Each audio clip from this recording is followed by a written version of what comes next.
Depuis 2008, le marché de l'immobilier tertiaire français connaît une étonnante résistance comparée à la situation chez nos voisins. Alors comment cela? Eh bien, les loyers n'évoluent quasiment pas alors qu'ils avaient chuté au début des années 90. Mais alors, quelle crédibilité accorder aux chiffres actuels? En effet, le fossé se creuse entre loyers affichés et loyers réels. Cette situation, elle est connue de tous les acteurs, mais tous s'en accommodent. Alors pour décrypter la réalité du marché, je reçois Michel Mondet, président d'Aquéance Consulting. Bonjour Michel Mondet. Bonjour. Alors quelle est l'ampleur de ce fossé entre loyers réels et affichés et comment en est-on arrivé à cette situation?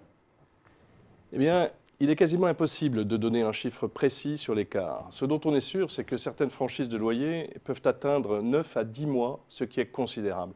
La raison principale est bien entendu le besoin de maintenir une valeur d'actif pour éviter les dépréciations, en maintenant une rentabilité grâce au maintien du loyer facial constant ou élevé. Mais la franchise n'est pas le seul paramètre de négociation. En période de conditions économiques favorables, on négocie les loyers et, in fine, les charges sont une sorte de mal nécessaire.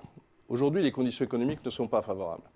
On négocie donc aussi les charges, pied à pied, entre bailleurs, preneurs et property managers. C'est évidemment encore plus vrai quand on parle des centres commerciaux. Et c'est bien entendu sur les dépenses de travaux qu'on va négocier le plus.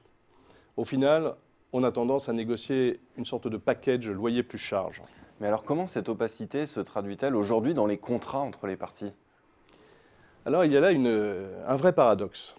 Toutes les parties prenantes se plaignent de cette opacité, de ce manque de transparence dans les charges, et pourtant l'étude Aquéance sur les charges immobilières montre que seulement 18% des preneurs font un contrôle approfondi de leur régularisation de charges, alors que de l'autre côté, seulement 14% des bailleurs justifient la totalité de leur régularisation par une note explicative. C'est absolument incompréhensible. Mais finalement, cette opacité, est-ce qu'elle n'arrange pas tout le monde? Je m'explique, le locataire, il va voir son loyer, ses charges réduits, et puis le bailleur, il va afficher un loyer élevé qui va lui permettre de valoriser son actif. C'est mieux que de concéder des avantages que d'avoir un immeuble ou une boutique vacante. Eh bien non, détrompez-vous, 77% des acteurs, aussi bien côté bailleur que preneur, que property manager par ailleurs, sont mécontents de cette situation et se plaignent du manque de lisibilité des charges. Mais pourquoi? Essentiellement pour trois raisons. D'abord, tout simplement parce qu'il s'agit de bien comprendre ses propres équilibres financiers pour mieux anticiper et prévoir ses dépenses et ses revenus. Ensuite, parce que la réglementation technique et administrative sur les actifs ne cesse de se complexifier et rend le métier du property manager de plus en plus difficile.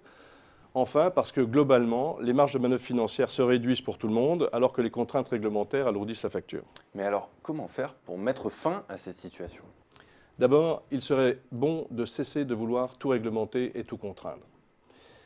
Ensuite, la mise à plat des services rendus, des travaux envisagés et des facturations associées doit faire l'objet de discussions beaucoup plus en amont des négociations et parfois même à la conception du bien. Le principe d'une facturation au forfait fait aujourd'hui débat. On sait ce qu'on paie et pourquoi on paie, mais la tentation est grande de ne pas assurer le service pour accroître sa marge au sein du forfait. La France, par exemple, ne procède quasiment jamais à une facture forfaitaire de charge, alors que la Belgique facture au forfait pour 57% des acteurs. De même, le bail vert existe, alors même qu'il donne très peu l'occasion de véritables discussions entre bailleurs et preneurs. Bref, l'essentiel est certainement dans le besoin de réinstaurer un plus grand dialogue au sein de tous ces secteurs. Eh bien, Michel Mondet, je vous remercie pour cet éclairage. Merci. On assiste à une sorte de course contre la montre liée à la montée en puissance des contraintes et contrôles réglementaires dans un monde d'acteurs immobiliers qui vivent concrètement la morosité économique.